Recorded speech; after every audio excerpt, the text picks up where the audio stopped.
అదే RTV app వార్తల్ని క్షణాల్లో చదివే అవకాశం ఉంటుంది. ఒక న్యూస్ పేపర్, ఒక టెలివిజన్ ఛానల్ మీ చేతుల్లో ఎప్పుడూ ఉంటాయి. చింతలమానిపల్లి మండల కేంద్రంలో చింతలమానిపల్లి రైతులతో కలిసి అందరూ పెద్ద ఎత్తున తహసీల్దార్ కార్యాలయానికి తరలి రావడం జరిగింది. ఎందుకంటే మాకు రైతులకు ఇప్పుడు పెద్ద సమస్య ఏంటంటే యూరియా అందుబాటులో లేదు. దీని మీద రైతులు పెద్ద ఎత్తున నష్టపోతారు. ఎందుకంటే ఇవాళ యూరియా బస్తాల కొరకు పొద్దుందాకా పడిగాపులు కాస్తే 2 బస్తాల యూరియా అందుతలేదు. మరి రైతులు వ్యవసాయం చేసుకుండా ఏం చేసుడని ఇక్కడ ఉన్నటువంటి పాలకులను ఈ గవర్నమెంట్ను నిలదీయడానికి పెద్ద ఎత్తున మా చింతలమానిపల్లి మండల రైతులు ఇవాళ రావడం జరిగింది. తక్షణము రైతులకు యూరియా బస్తాలు అందుబాటులో ఉంచి ఇయ్యాలని అందరూ పెద్ద ఎత్తున రైతులు కోరుకుంటున్నారు. ఎందుకంటే మీకు అవగాహన లేదా, రైతులకు వ్యవసాయ భూమి ఎంతున్నది, ఎన్ని యూరియా బస్తాలు కావాలి, ఎంత డిఎఫ్ కావాలని మీకు అవగాహన లేదా అని మీ ఈ సిర్పూరు తాలూకా ఎమ్మెల్యేని అదేవిధంగా ఎమ్మెల్యేని మేము అడుగుతున్నాం.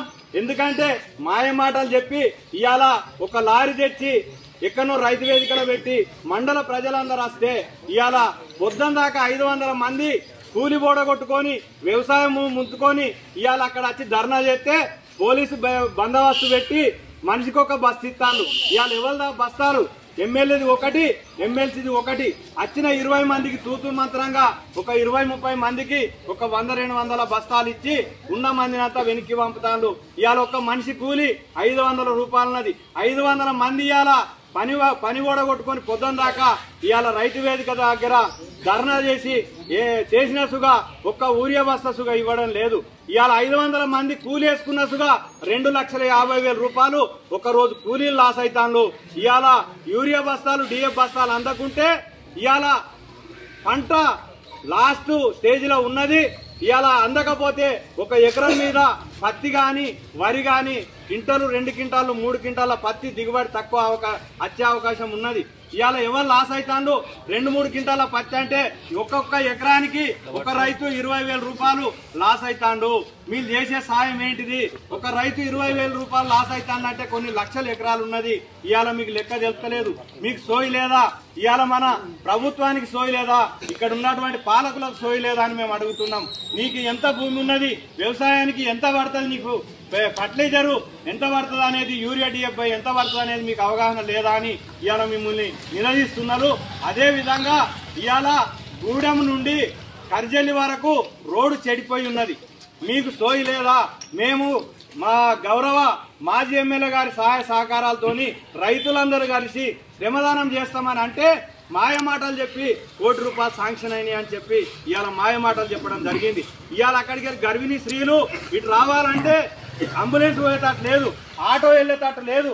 నేను వందే భారత్ రైలు తెచ్చినా అని పగడవాళ్ళు పలుకుతుండు. వందే భారత్ రైలు దేని కొరకు? ఇవాళ పెద్ద పెద్దోళ్ళు పోవడానికి వందే భారత్ రైలు. నువ్వు విమానం తెచ్చిన కాగజనగర్ అంటే విమానంలో ఎక్కేటోళ్ళు ఎవరు? వందే భారత్ రైల్లో ఎక్కేటోళ్ళు ఎవరు? బీద రైతులు కాదు, ఉన్న వాళ్ళు ఎక్కుతారు. ఇలా భాగ్యనగర్ వస్తే 100 రూపాయలకు హైదరాబాద్ పోయేది. ఇలా వందే భారత్ రైలు వస్తే 1000 రూపాయలు కావాలి. ఇలా గూడెం నుండి మండల కేంద్రానికి రావాలంటే పోవాలంటే 300 రూపాయలు ఛార్జ్ అవుతుంది. 100 రూపాయలు పెట్టి హైదరాబాద్ పోయే సౌకర్యం ఉన్నది. ఇవాళ మీరు చేసే పని వరుస ఇది. ఇవాళ గూడెం రోడ్డు తక్షణం మరమ్మతులు చేపట్టి ఇవాళ అంతర్రాష్ట్ర రోడ్డుని సరిచేయాలని కోరుకుంటున్నాం. ఎందుకంటే మీరు మాయమాటలు ఎన్ని రోజులు చెప్తారు, రైతులని ఎన్ని రోజులు మోసం చేస్తారు. ఇవాళ పోడు రైతులు దిమ్దె వాళ్ళు మొత్తానికి లాస్ అయ్యి ఒక ఎకరం భూమి సుగా చేసుకోకుంటున్నది. 10 సంవత్సరాలు కేసీఆర్ పరిపాలన, ఇవాళ గౌరవ కోనేరు కోనప్ప గారి పరిపాలనలో ఇవాళ వాళ్ళ దగ్గరికి ఒక ఏ ఆఫీసర్ పోలేదు. ఇవాళ మీరు వాళ్ళని నడ్డి విరిసి మీరు ఎక్కడో అసెంబ్లీలో మాట్లాడి ఎక్కడో సిర్పూర్లో మాట్లాడి ఇవాళ దిమ్దె మీద విజిలెన్స్ వాళ్ళని పంపించి ఫారెస్ట్ అధికారులను పంపించి ఇవాళ ఒక ఎకరం భూమి చేసుకోకుండా చేసిండ్రు.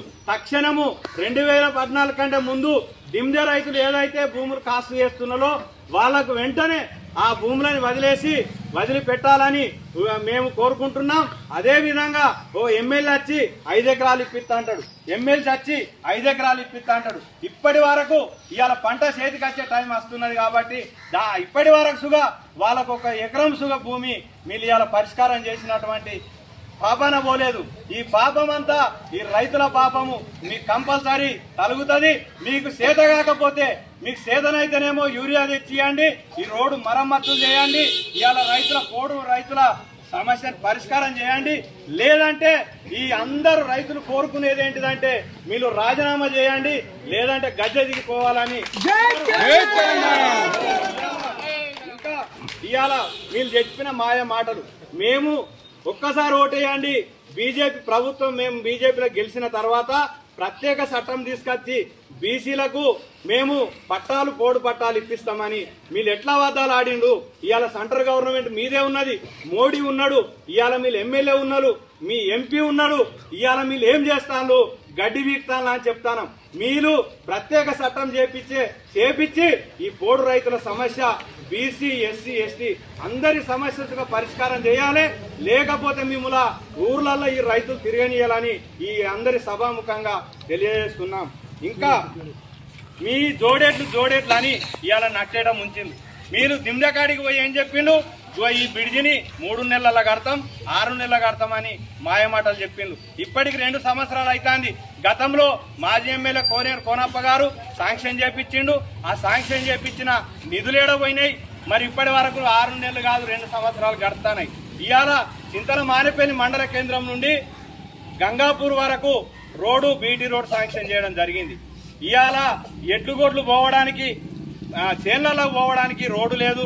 గంగాపూర్ నుండి మండల కేంద్రానికి రావడానికి దగ్గర పడుతుందన్న ఉద్దేశంతో కోనేరు కోనప్ప గారు శాంక్షన్ చేయిస్తే ఇవాళ కర్జేలి నుండి బారెగూడ వరకు రోడ్డు శాంక్షన్ చేయించిండు. అదేవిధంగా గంగాపూర్ నుండి బాబాసాగర్ నుండి వేపలగూడ గురుడుపేట వరకు రోడ్డు శాంక్షన్ చేయించిండు. అదే రోడ్డు అసమర్థిగా ఉన్న బ్రిడ్జిసుగా నాయకగూడదిన బాబాసాగర్ మధ్యలో బ్రిడ్జి శాంక్షన్ చేయించింది 2.5 కోట్లతోని. అక్కడ పోయి ఫోటోలు దిగుతారు. మీ ఫోటోలు దిగుడు పోజులకే పనికొస్తారా? ఇవాళ ఆర్డిన్సుగా ఇవాళ కాన్సెప్ట్. మరిన్ని వీడియోస్ కోసం ఛానల్ ని సబ్స్క్రైబ్ చేయండి. లేటెస్ట్ అప్డేట్స్ కోసం వాట్సాప్ ఛానల్ ని ఫాలో చేయండి. అండ్ లింక్ డిస్క్రిప్షన్ లో ఉంది.